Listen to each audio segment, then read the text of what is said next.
کہ جس طرح سے انہوں نے اس انتخابی مہم کو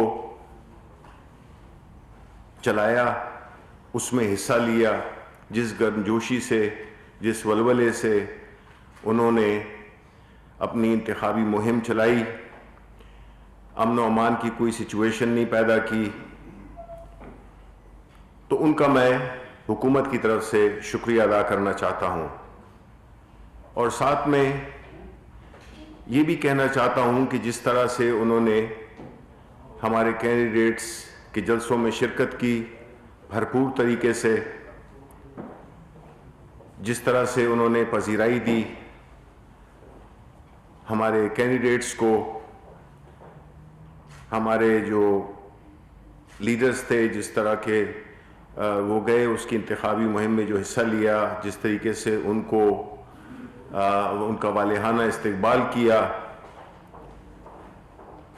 اس بات کی گواہی دیتا ہے کہ گلگت بلتستان کے عوام نے اپنا فیصلہ دے دیا ہے۔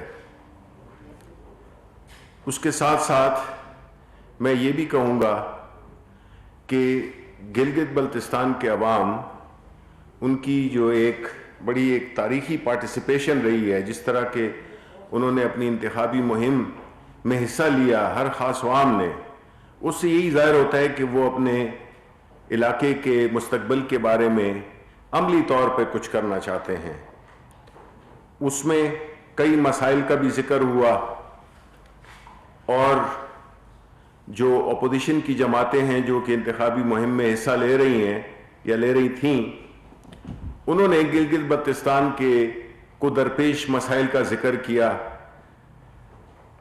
اور ساتھ ہی ساتھ میں انہوں نے اس بات کا یہی اعادہ کیا اور اس بات کو تسلیم کیا کہ جو ان کی حکومتیں تھیں پچھلے 10 سال سے، تو انہوں نے اپنے دوران حکومت کچھ بھی نہیں کیا گلگت بلتستان کے لیے، کیونکہ جن مسائل کا وہ ذکر کر رہے تھے تو وہ یہ بھول رہے تھے کہ ان کی حکومتیں یہاں پہ رہ چکی ہیں، اور خاص طور پہ ایک پارٹی کی پی ایم ایل نون کی حکومت تو ابھی وہاں پہ ختم ہوئی ہے کچھ ہی مہینے پہلے۔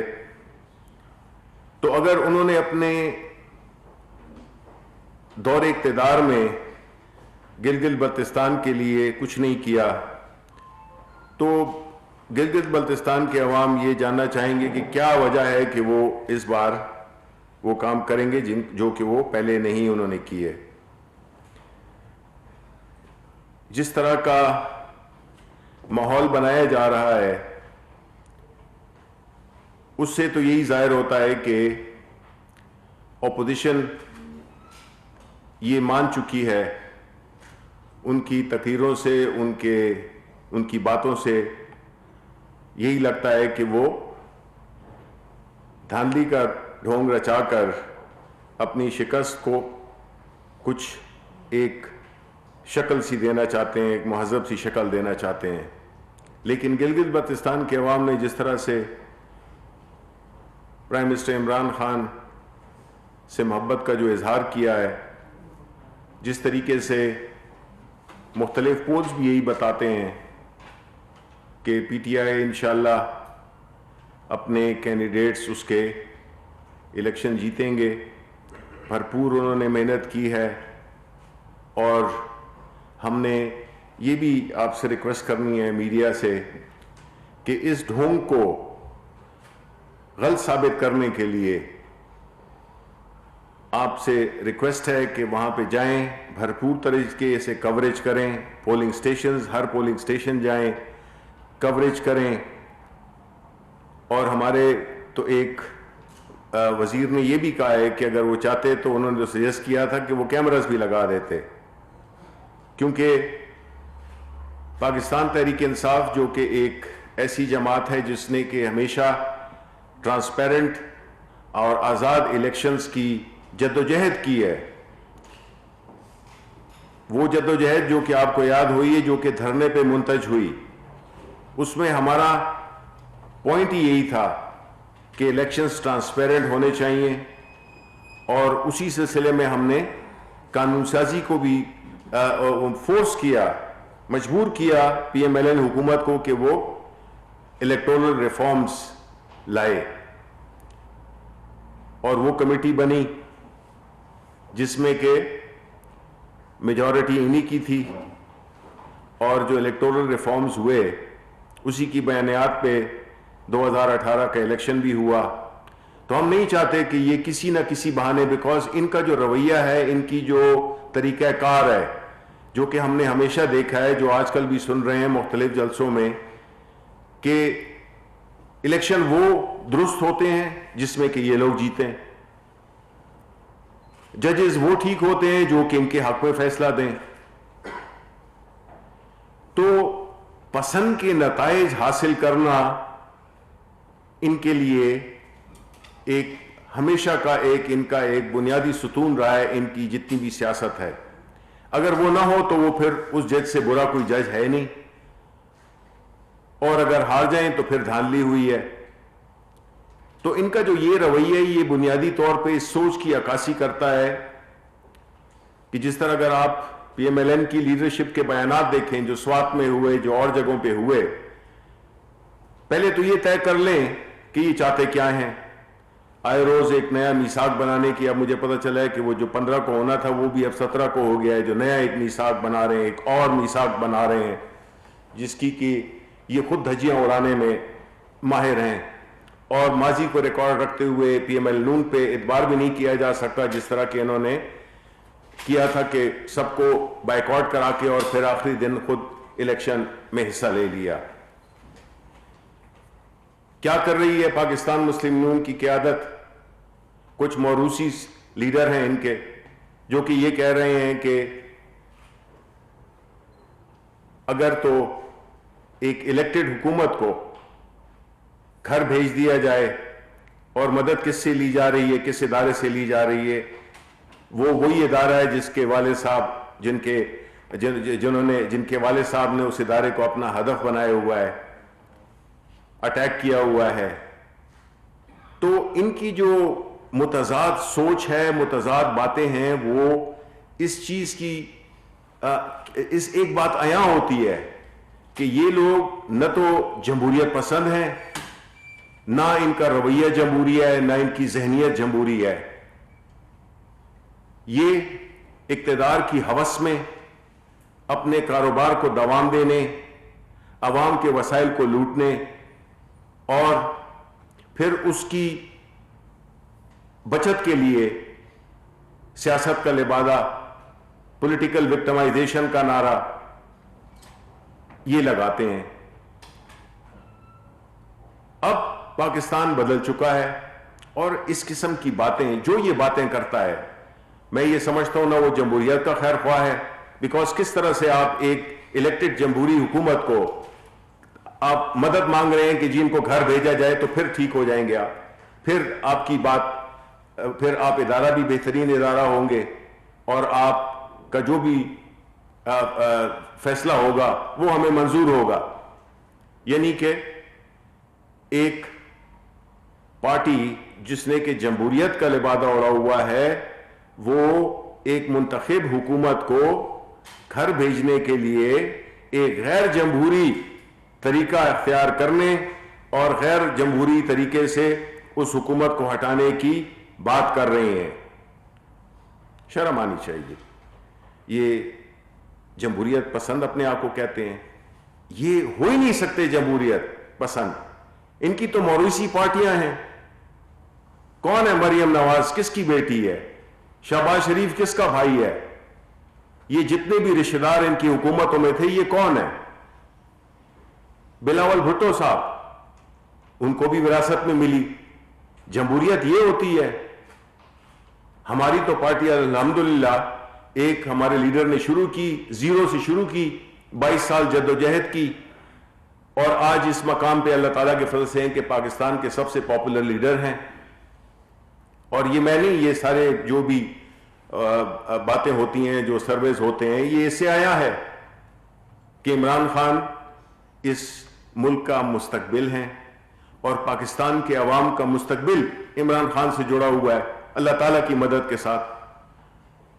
تو اس قسم کا اگر وہ اس ملک میں جبکہ ایک کورونا کی وبا کے بعد یا دوران میں آپ نے دیکھے ہوں گے ہر اخبار جو ہے تو آج اس کا ذکر کر رہا ہے کہ کس طرح ہماری جو اکنامک سچویشن ہے وہ بہتر ہو رہی ہے، کس طرح سے ہمارے جو معاشی اشاریے ہیں وہ کس طرح بہتری کی طرف جا رہے ہیں، کس طرح روزگار میں انڈسٹریز میں دوبارہ ایک وہ تیزی آئی ہے، کس طرح سے ہمارا جو کرنسی ہے وہ کس طرح سے مضبوط ہو رہی ہے، جس کی وجہ سے میں آپ کو یقین دلاتا ہوں، جس طرح کہ میں آج میں اس کی تصدیق تو ابھی نہیں کر سکتا سرکاری طور پہ، لیکن پیٹرول کی قیمت کم ہونے جا رہی ہے. اسی طرح وہ چیزیں جو کہ امپورٹڈ ہوتی تھیں ان کی بھی پرائس کم ہوگی، کیونکہ اگر آپ کی کرنسی مضبوط ہوگی، اور آپ کی کرنسی تب مضبوط ہوگی جب آپ کے اوور آل آپ کا جو کرنٹ اکاؤنٹ ڈیفیسٹ ہے وہ بھی نیگیٹو سے پازیٹیو میں آ گیا ہے، آپ کا جو پرائمری بیلنس ہے یعنی اخراجات اور آمدن کا توازن وہ بھی مثبت ہو گیا ہے. یہ ہوتے ہیں اصل اشاریے جو کہ ایک ملک کی اکانومی کی صحت کے بارے میں بتاتے ہیں آپ کو. یہ جو مہنگائی تھی یہ بھی انشاءاللہ جس طرح کی ایک کرنٹ ڈیفیسٹ 20 ارب ڈالر کا وہ اگر ہم کم کر کے 2 سالوں میں اس کو ہم مثبت اس میں لے جاتے ہیں تو مہنگائی بھی انشاءاللہ کم ہو بھی رہی ہے اور بھی کم ہوگی. اور یہ میں نے جس طرح میں نے پہلے بھی کہا تھا کہ یہ ایک عارضی چیز ہے، جو مہنگائی ہے یہ ایک عارضی چیز ہے. یہ اگر آپ ہمارے بھارت کو دیکھیں، ساتھ والا ہی ملک ہے، کہ ادھر کیا حالت ہے، تو ہمیں تو اللہ تعالیٰ کا شکر ہے کہ ہمارے ہاں چیزیں پھر بھی اس میں ہیں باوجود تمام سختیوں کے. آپ اندازہ کریں کہ اگر یہ کووڈ کا سچویشن نہ ہوتا تو ہماری اکانومی اب کدھر سے کدھر گئی ہوئی ہوتی، بالکل تقریباً ڈبل ہو گئی ہوتی. ہمارے جتنے بھی اشاریے ہیں جس کی جو بہتری ہے یہ تقریباً ڈبل ہو چکی ہوتی. تو ہمیں گیون حالات میں اور پھر جس طرح سے ہمیں یہ اکانومی ملی اس سے یہی ظاہر ہوتا ہے کہ ہم بالکل صحیح راستے پہ جا رہے ہیں. اچھی خبریں آ رہی ہیں، اچھی خبریں انشاءاللہ آئیں گی، جمہوریت مضبوط ہوگی، ہمارے ادارے ہم ان کو بھی بنا رہے ہیں، ان کو دوبارہ اپنے پاؤں پہ کھڑا کر رہے ہیں.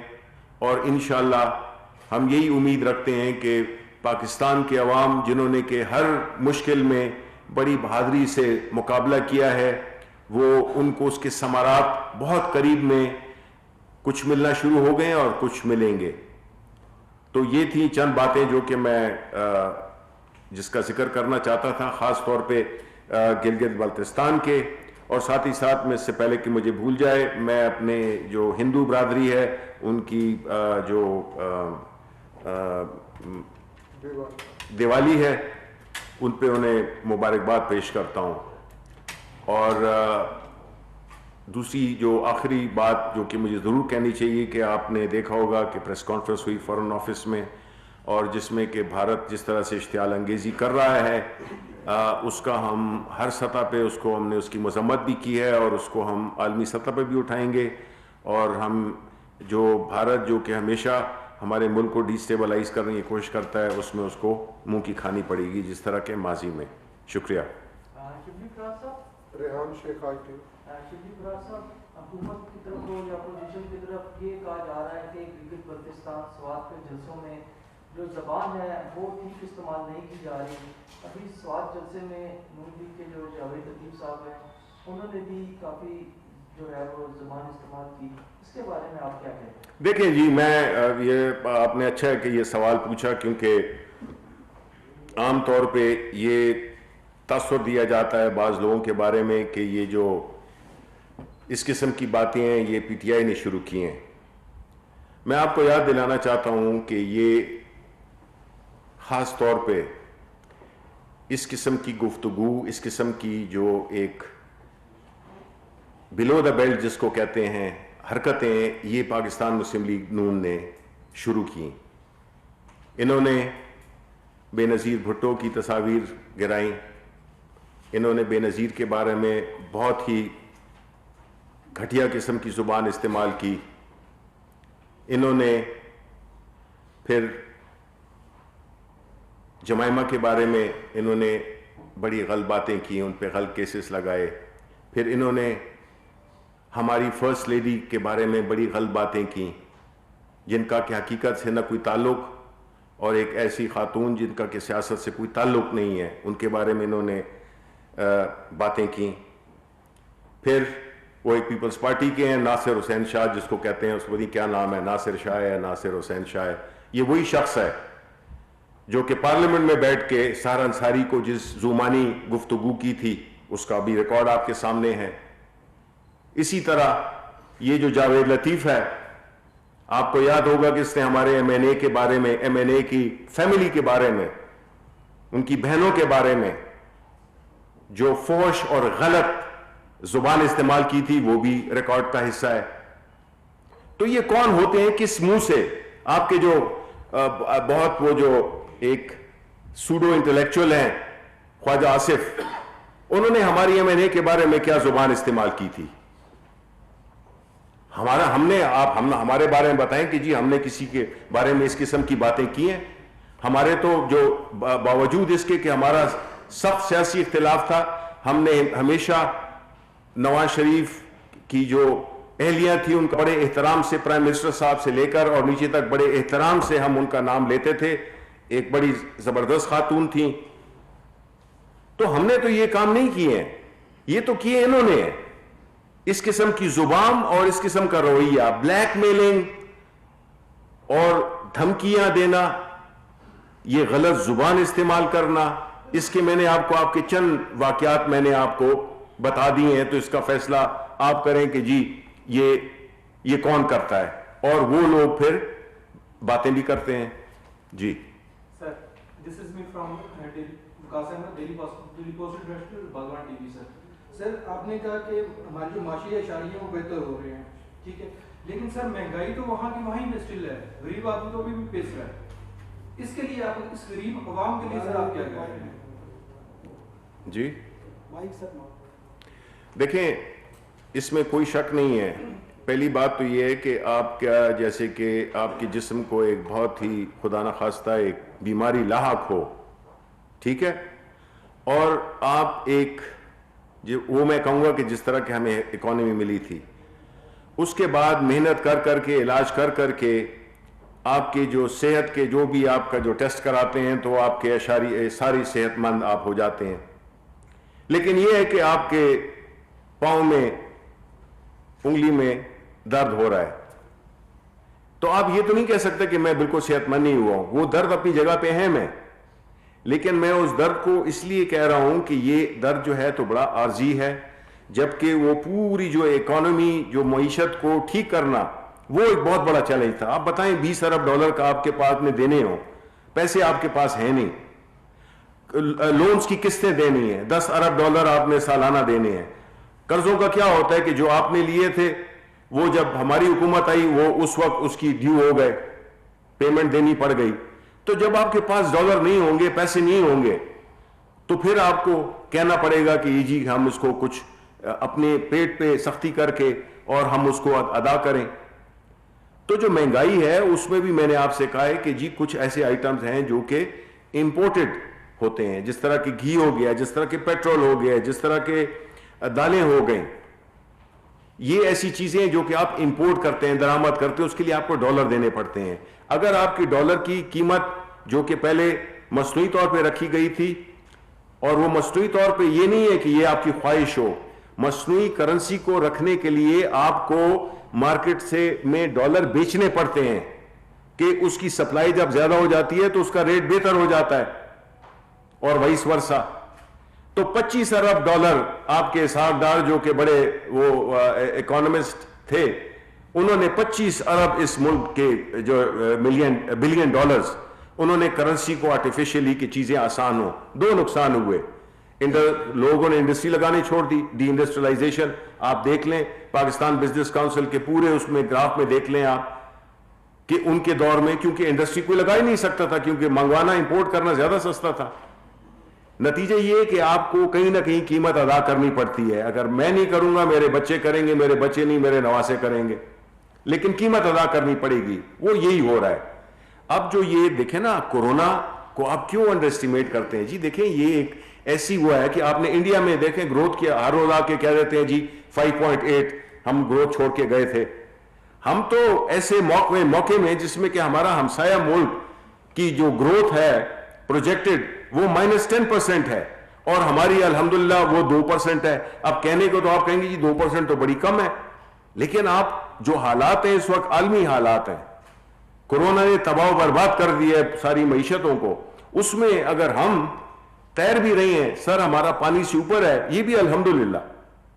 تو ان چیزوں کو اپنے تناظر میں دیکھیں. اور ظاہر ہے کہ پرائم منسٹر عمران خان ان کی روزانہ کوشش ہوتی ہے کہ وہ قیمتوں پہ وہ کر رہے ہیں اور یہ انشاءاللہ ٹیمپرری. اور ابھی آپ کو جس طرح میں نے کہا پیٹرول کی قیمت، جب پیٹرول کی قیمت کم ہوگی ظاہر ہے آپ کے اخراجات بھی کم ہوں گے، بجلی میں بھی بل میں بھی فرق آئے گا. یہ ساری چیزیں جو کہ جڑی ہوئی ہیں اس سے. سر پاکستان میں کوئی بھی چیز ایک دفعہ ہائی ہوتی ہے واپس نہیں آتی؟ نہیں، واپس کیوں نہیں ہے؟ پیٹرول کی پرائسز نیچے نہیں آ گئی ہیں. ڈالر جو ہے تو 165 170 کے قریب جا رہا تھا، اب واپس 157 156 پہ نہیں آ گیا.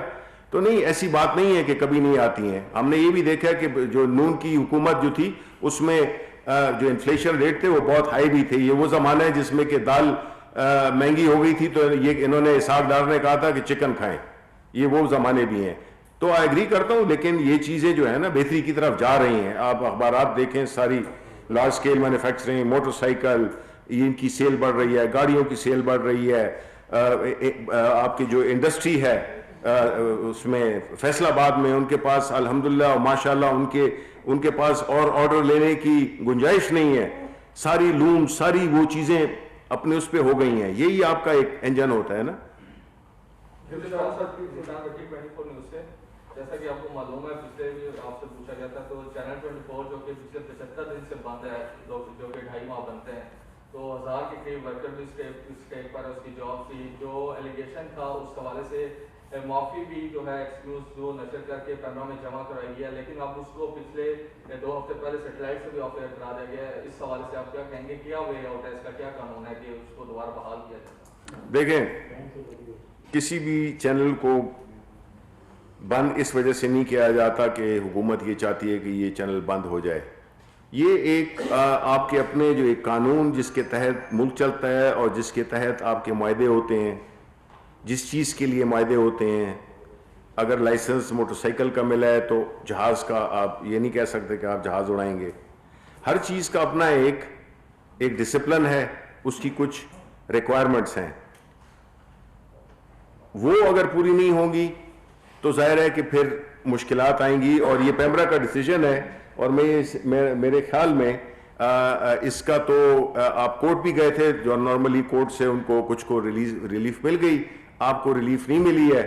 لیکن میں یہ کہ ہماری کوئی نہ کوئی ذاتی آپ سے وہ ہے دشمنی ہے، اور خاص طور پہ جو ورکرز ہیں آپ کے، ہم کیوں وہ کریں گے آپ کے اس کو. یہ تو آپ کا جو مالکان ہے اور جو ریگولیٹری اتھارٹی ہے پیمرا ہے، اس کو چاہیے کہ آپ کے ایشو کو، اور میں بھی اس میں کوشش کروں گا کہ جو بھی آپ کے چیزیں ان کو ریگولرائز کر لیں. یہ کوئی وہ بات تو نہیں ہے. جو لائسنس کی کیٹیگری ہے اس پہ عدالت سے اسٹے آرڈر ملا ہوا ہے. یہ 10 محرم والا جو کراچی والا انسیڈنٹ تھا جو آن ایئر لائیو گیا تھا، اس پہ انہوں نے وہ ڈیٹیل جو ہے جو آپ پیمرا میں جمع کرایا تھا، جس کی بیس پہ 2.5 ماہ سے بند کیا ہوا ہے، اس پہ اسٹے آرڈر لاہور ہے. دیکھیں نا، یہ تو اب آپ نے خود ہی بتا دی ہے کہ وجہ کیا تھی.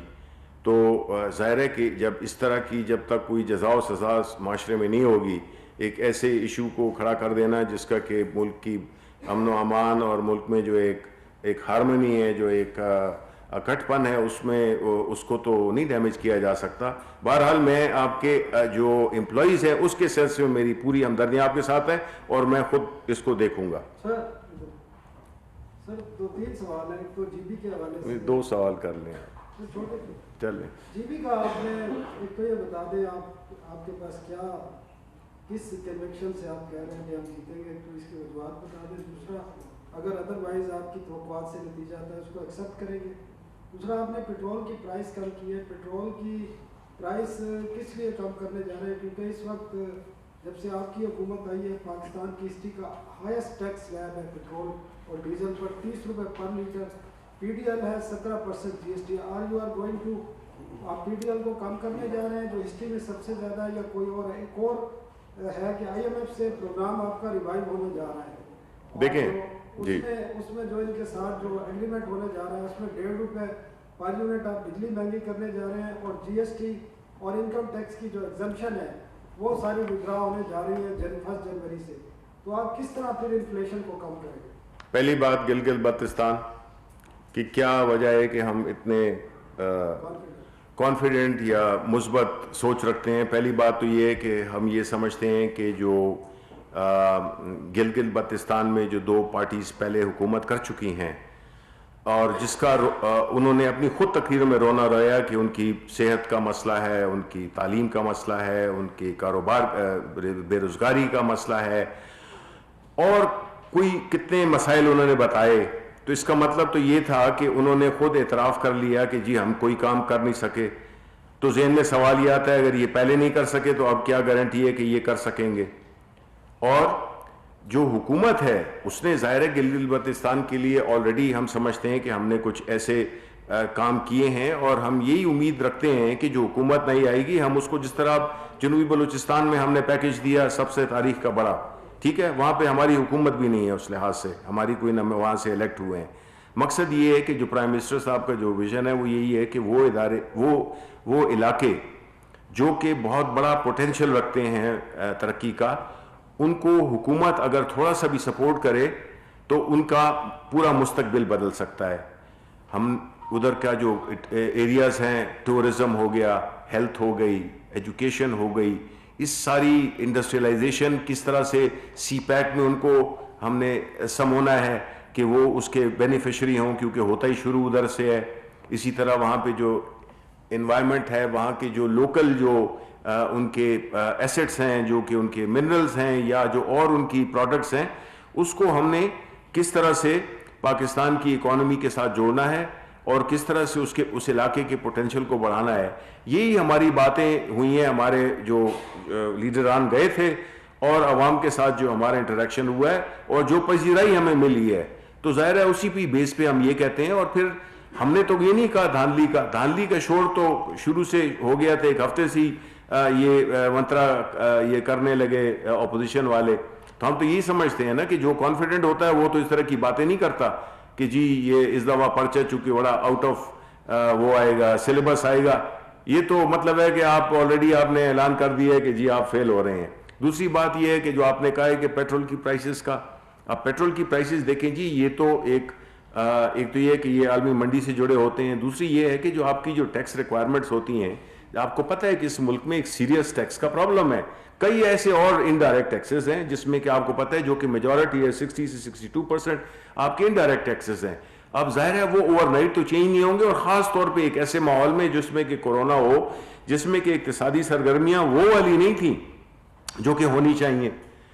تو اگر جب پیٹرول کی قیمت بڑھے گی تو اس کا مطلب یہ ہے کہ ہم ایک چیز کو نیچے کر رہے ہیں، اور جب نیچے کریں گے تو اس سے پھر باقی جو اس کا جو ایک ایفیکٹ جاتا ہے، ریپل ایفیکٹ جو جاتا ہے، وہ یہی ہے کہ اسے چیزوں کی ظاہر ہے ٹرانسپورٹیشن، ایون ایگریکلچر پروڈکٹس، یہ ساری چیزیں، کرائے، یہ ساری چیزیں اس پہ کم آئیں گی. اور بجلی کی قیمت بھی اس لیے کہ کیونکہ ادھر بھی وہ یوز ہوتا ہے. میں یہ نہیں کہہ رہا کہ بجلی کے کارخانوں میں پیٹرول یوز ہوتا ہے، لیکن یہ ہے کہ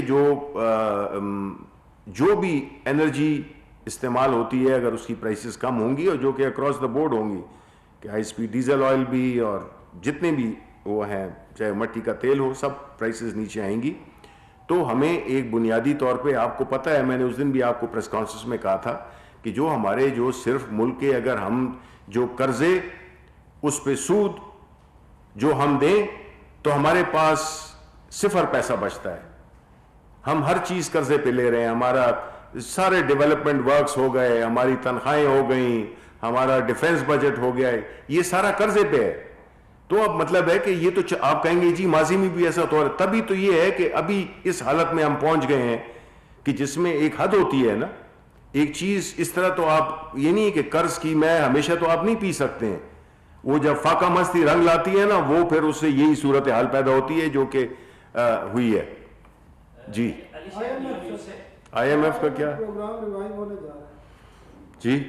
اس میں آپ بجلی کی قیمت بھی 1.5 روپے بڑھ رہی ہے اور باقی جو آپ کے انکم ٹیکس اور جی ایس ٹی کی ایگزمپشن ہے وہ بھی ڈرا کرنے جا رہے ہیں 1 جولائی سے. دیکھیں حکومت کا کام کیا ہے کہ ایک ایسا بیلنس کریٹ کرنا جس سے کہ عوام کو بھی تک دیکھیں. آپ کا کیا خیال ہے کہ جو یہ ٹیکس کی قیمت یا چیزوں کی قیمت اوپر جاتی ہے تو یہ جو ہے تو کوئی ہمارے ذاتی جیبوں میں آتی ہے؟ یہ وہی میں کہہ رہا ہوں کہ یہ وہ فاقہ مستی ہیں جو کہ ہماری ماضی کی حکومتیں پچھلے 40-50 سال سے کرتی آئی ہیں. تو ظاہر ہے کہ جو قرضہ دیتا ہے آپ اور میں جائیں بینک سے قرضہ مانگے وہ کہے گا جی آپ گھر بھی گروی رکھواؤ اور یہ بھی کرو اور وہ بھی کرو. باقی کے 30 سال بھی مائنس کر دیتے ہیں. نہیں وہ تو اس لیے کیونکہ اس میں وہ گورنمنٹس ابھی تک ہیں نا, وہ پارٹیز ابھی تک اویلیبل ہیں. پیپلز پارٹی ہے, خدا کا واسطہ نہیں ہے. آپ سوال کریں نا, آپ سوال کریں, میں آپ کو جواب دے رہا ہوں کہ پہلے پچھلی میں تو کہتا ہوں 72 سال میں, لیکن جو ڈیموکریٹک گورنمنٹس ہیں نہیں ڈیموکریٹک گورنمنٹس جو ہیں ان پہ فرض بنتا ہے نا, اگر وہ پرفارم نہیں کریں گی تو پھر گلہ نہیں ہونا چاہیے. یہ تو نہیں ہے کہ آپ جو ہے تو جب آپ کہہ رہے ہیں کہ یہ امریت ٹھیک چیز نہیں ہوتی ہے تو جب آپ پاور میں آئے تو پھر آپ نے کیا کیا؟ آپ نے تو ادھر سرے محل بنا دیا, کسی نے وہ ایون فیلڈ اپارٹمنٹ بنا دیے, کسی نے ان کی جائیدادیں. آپ اور میں کیوں اسی طرح ہی ہیں؟ اس لیے کہ ہم نے سیاست کو کاروبار نہیں بنایا.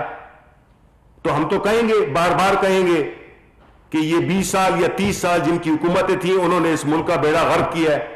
یہ تو فیکٹ ہے, اس میں تو نہ کوئی ندامت ہے اور نہ کوئی مجھے کوئی وہ ہے, بیکاز یہ وہ جمہوری حکومت ہے. دیکھیں جمہوری حکومت کیا ہوتی ہے؟ جو کہ عوام کا ووٹ لاتی ہے لے کے, اور وہ یہ کہتی ہے کہ ہم نے ملک کے عوام کے حالات بہتر کرنے ہیں, ہم نے ملک کی صحت کو بہتر کرنا ہے. ملک صحت مند ہوگا تو عوام صحت مند ہوں گے. یہ نہیں ہو سکتا کہ کچھ لوگ صحت مند ہوں, امیر ہوں, اور میجورٹی پاکستان جو کہ ووٹ دیتی ہے وہ جو ہے تو خوار پھر رہی ہو. جی جی جی میں جاننا یہ چاہتا ہوں کہ آپ کو اور ہمیں سب کو یاد ہے خواجہ آصف صاحب نے پارلیمان میں کھڑے ہو کے کہا تھا کہ ان کے سر پہ چھت گرے گی تو انہیں پتا چلے گا. جی اس وقت ان کے رابطے شابطے ہو رہے تھے اور ساری چیزیں بعد میں کابینہ میں بن رہی تھی جب شہباز شریف صاحب واپس آئے. ابھی پھر مریم نے یہ کہہ دیا کہ اسٹیبلشمنٹ جو ہے وہ ہمارے کچھ قریبی لوگوں سے رابطے کر رہی ہے. تو کیا آپ کو معلوم ہے کہ اسٹیبلشمنٹ رابطے کر رہی ہے؟ اور پھر مولانا نے بھی کل کہہ دیا, بلاول نے بھی کہہ دیا کہ آپ فوج حکومت سے نہیں, انہوں نے کہا حکومت سے نہیں, فوج سے بات ہوگی تو پی ڈی ایم کے پلیٹ فارم سے ہوگی. کیا حکومت فوج سے پی ڈی ایم کو بات کرنے کی اجازت دے گی, اس کو سپورٹ کرے گی یا اس کی مخالفت؟ دیکھیں جی میں آپ کو اس کا جواب بڑا سمپل دیتا ہوں. یہ بالکل ان کی باتوں سے, اگر آپ پچھلے 15-20 دن کی, 1 مہینے کی ان کی باتیں سنیں اور جو تضادات, جو کنفیوژن ان کے بیانات میں نظر آتی ہے تو آپ ان کو سیریسلی لیتے ہیں. یہ تو اپنے آپ کو ریلیونٹ کرانے کے لیے ہر قسم کا جھوٹ بولتے ہیں, اور جھوٹ بولنے میں ان کا کوئی ثانی نہیں ہے. ہم سچ بھی اس اعتماد کے ساتھ نہیں بول سکتے جتنے اعتماد سے یہ جھوٹ بولتے ہیں. تو آپ کو ان کی ان باتوں پہ نہیں, ان کے تو بیانیے روز بدلتے ہیں, حالات کے مطابق بدلتے ہیں. یہ کہنا چاہتے ہیں کہ جی ہم حاضر ہیں, ہمیں جو ہے تو آپ بنا دیں, ان کو آپ ہٹا دیں. یہ وہ جمہوری پارٹی ہے جس کا آپ کہتے ہیں کہ جی آپ پچھلے 20-30 سال کی باتیں کیوں کرتے ہیں. یہ وہ لوگ ہیں, وہ منافق لوگ ہیں جن کا کہ نظریہ نہ ایمان, وہ اقتدار ہے چاہے وہ جس طریقے سے بھی آئے, اور وہ اس اقتدار کو عوام کی بھلائی کے لیے نہیں, وہ اپنی کرپشن کو چھپانے کے لیے, اس کو محفوظ کرنے کے لیے, اپنی جو چوری ہے اس کو محفوظ کرنے کے لیے اور اپنے دولت بڑھانے کے لیے وہ کرتے ہیں.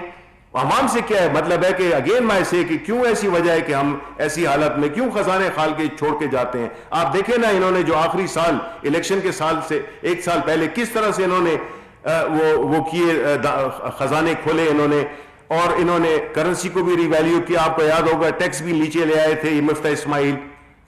یہ تو صرف وہ تھا لوگوں کو خوش کرنے کے لیے, نیچے کچھ بھی نہیں تھا. لوگوں کو خوش کرنے کے لیے اس قسم کی غلط پالیسیز بنائیں جس سے کہ ملک نہ صرف مقروض ہوا بلکہ سارے ادارے جو ہے تو تباہ و برباد کر دیے. کون سا ملک ہے جو کہ $25 ارب دیتا ہے اپنی کرنسی کو اٹھانے کے لیے جس کے پاس $2 نہ ہو؟ تو ان کی باتوں پہ آپ یقین نہیں کریں, یہ ہر روز بدلیں گے. کل کوئی اور بیان ہوگا, آج آپ بلاول کا بیان دیکھیں جنگ میں, اور ایک آپ نے مریم کا نام دیکھیں, 2 مختلف سمت میں جا رہے ہیں. ایک جو ہے تو وہ کہہ رہا ہے کہ جی ہم جمہوری طریقے سے چاہتے ہیں کہ جائے, دوسری کہتی ہے کہ جی ان کو وہ ادارے ہٹائیں, اسٹیبلشمنٹ ہٹائے اور ہم آ جائیں. تو یہ کوئی ان کی مرضی پہ ہوگا, یہ کوئی پاکستان انہوں نے ٹھیکے پہ لیے ہوگا, یہ کوئی ان کی ذاتی جاگیر ہے؟ نہیں, یہ پاکستان کے عوام کی جاگیر ہے. یہ آنے والے جنریشنز کی, جو آنے والی مستقبل کی جو جنریشنز ہے, یہ ان کا پاکستان ہے, اور اس پہ ہم کسی کو ڈاکہ نہیں ڈالنے دیں گے, نہ ان کے مستقبل کو ہم اندھیر میں لائیں گے. تو انہوں نے جو ملک کے ساتھ کیا ہے وہ آپ سوچ نہیں سکتے انہوں نے کیا کچھ کیا ہے اس ملک کے ساتھ. یہ کوئی دشمن بھی نہیں کر سکتا. یعنی مذاکرات کو نہیں کرنے دیں گے حکومت؟ نہیں, ہمارا مذاکرات کیا ہے, ہم تو کہتے ہیں کہ عوام کو دیکھ لینا چاہیے کہ یہ کس قسم کی ان کی منافقت ہے, کس قسم کی ان کی سیاست ہے, کہ یہ روز اس کے مطابق وہی جس کو میں کہتا ہوں سیاسی بہروپی ہیں, یہ روز اپنا ایک روپ بدل لیتے ہیں. اس کا تو مجھے اگر آپ یہ بتا دیں کہ یہ بات جو انہوں نے کل کی ہے وہ آنے والے کل میں بھی یہی بات کریں گے تو میں پھر بھی اس پہ بحث کرنے کو تیار ہوں. لیکن آپ کو نہیں پتا وہ کل پتہ نہیں کوئی اور بات کریں گے. وہ کہیں گے کہ جی پہلے مجھے ڈکلیئر کریں کہ میں پرائم منسٹر ہوں, پھر جو ہے تو میں آگے بات کروں گی. تو ان کی باتوں میں کوئی نہ تو ربط ہے, کنفیوژن ہے, فرسٹریشن ہے, قانون کی گرفت میں آنے کی وجہ سے خوف ڈر بھی ہے, اس لیے اس قسم کی بوکھلائی ہوئی باتیں کر رہے ہیں. Thank you very much. وزیر اطلاعات سینیٹر شبلی فراز کی نیوز بریفنگ.